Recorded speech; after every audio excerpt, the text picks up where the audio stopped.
أعوذ بالله من الشيطان الرجيم. بسم الله الرحمن الرحيم.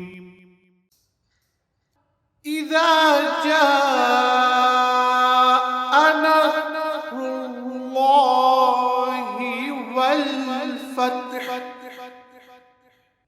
ورأيت الناس يدخلون في دين الله أفواجا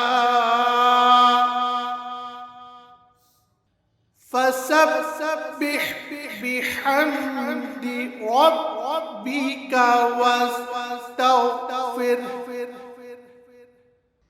إنه كان توابا.